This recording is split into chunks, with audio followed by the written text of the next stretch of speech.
Friends, आज हम करेंगे साइंस के chapter number 7 earth sun and moon की exercise. So let's start the exercise. Exercise A है चूज द करेक्ट ऑप्शन। उसका फर्स्ट है the natural satellite of the earth is the dash. Natural satellite earth की कौन सी है? ये तो बच्चे को पता है। अर्थ की नेचुरल सैटेलाइट कौन सी है? ऑप्शन है स्टार, सन, प्लैनेट, मून। कौन सी है? मून। Option D moon. क्या है वो हमारी अर्थ की नेचुरल सैटेलाइट। सेकंड है which of the following is not present on the moon. इनमें से क्या मून पर प्रेजेंट नहीं है? तो क्या है ऑप्शन? हीट प्रेजेंट है, सन से आती है ना हीट मून पर। क्रेटर्स भी प्रेजेंट है। कैसे? जो मीटियोरॉइड आते हैं ना मून पर आते हैं, वो मून से टकरा जाते हैं, इससे क्रिएटर्स पैदा हो जाते हैं। क्रिएटर्स भी हैं। एटमॉस्फेयर क्या है? हमारे मून पे नहीं है, तो हम टिक करेंगे ऑप्शन बी एटमॉस्फेयर को।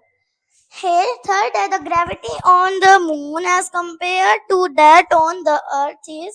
जो ग्रेविटी है मून की वो कंपेयर करते हैं, अगर उसे अर्थ की ग्रेविटी से कंपेयर करेंगे तो कितनी होगी?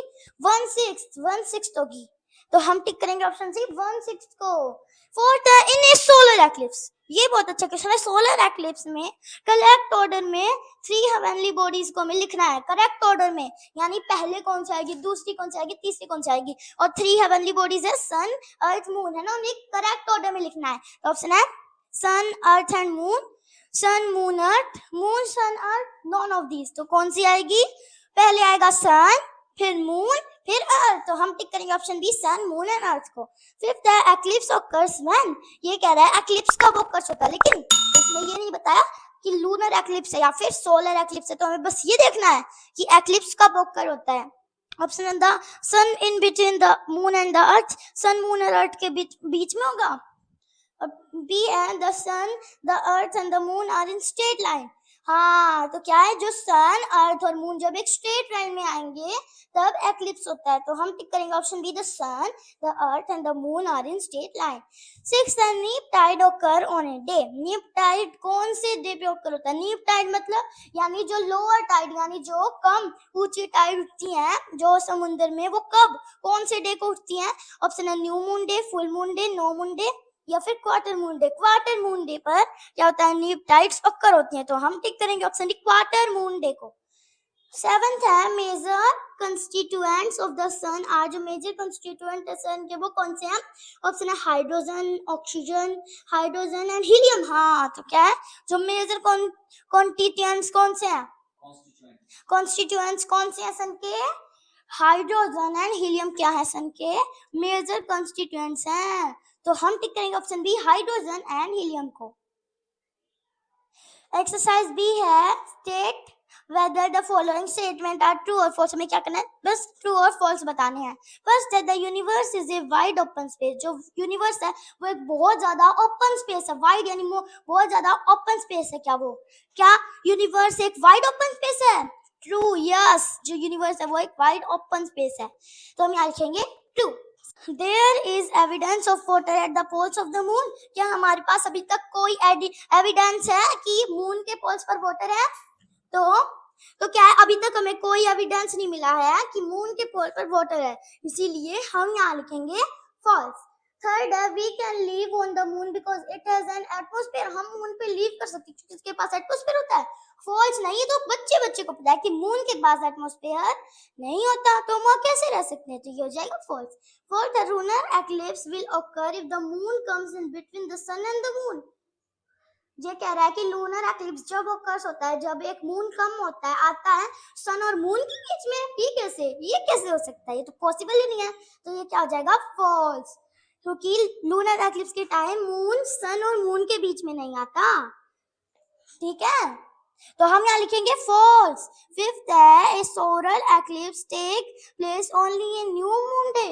जो सोलर एक्लिप्स है वो प्लेस लेता है सिर्फ एक न्यू मून डे पर। ट्रू, हाँ, सिर्फ न्यू मून डे पर सोलर एक्लिप्स आता है, होता है। ट्रू।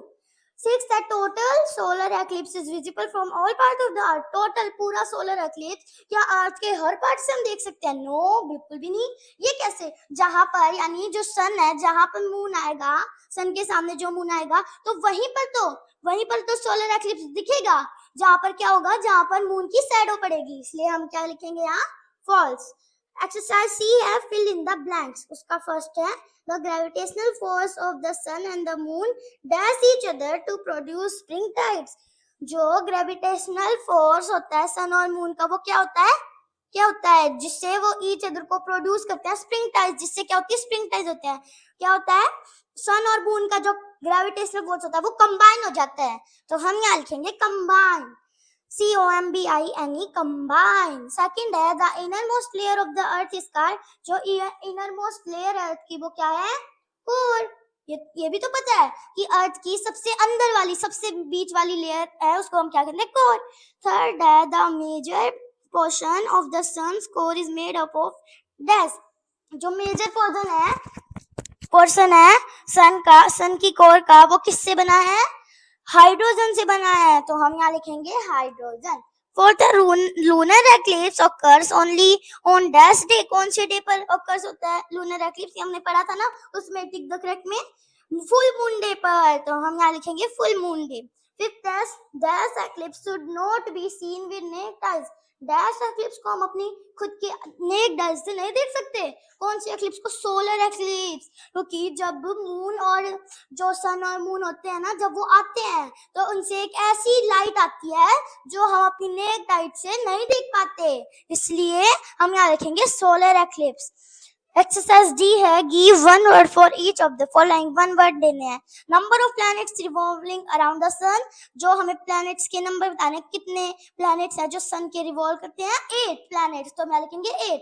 सेकंड है the path on which planet revolve around the sun.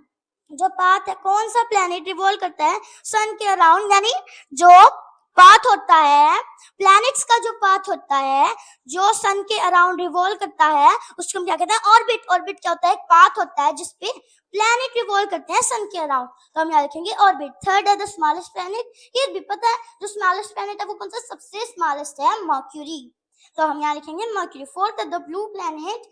Blue planet कौन सा है, ये तो बच्चे को पता है। ब्लू प्लैनेट तो अर्थ है जहां पर हम रहते हैं, तो हम यहाँ लिखेंगे अर्थ। फिफ्थ है द प्लैनेट फारटेस्ट फ्रॉम द सन। ऐसा प्लैनेट जो सन से बहुत दूर है, सबसे ज्यादा दूर है, वो कौन सा प्लैनेट है, नेपच्यून। हियर है six the air that envelopes the earth. एक एयर जो अर्थ के अराउंड एनवेलप्स होती है, वो तो पता है एटमॉस्फेयर। एटमॉस्फेयर होता है जो अर्थ का, वो एयर होती है असल में जो अर्थ के अराउंड होती है। तो हम यहाँ लिखेंगे एटमॉस्फेयर। सेवंथ है India's first human mission to the moon. हाँ, इंडिया का जो फर्स्ट अनमैन्ड मिशन था मून का, उसका क्या नाम था, चंद्रयान फर्स्ट। चंद्रयान फर्स्ट था उसका, क्या नाम था, चंद्रयान फर्स्ट। तो हम यहाँ लिखेंगे Chandrayaan first. Thank you friends. Exercise के बचे हुए क्वेश्चन आंसर को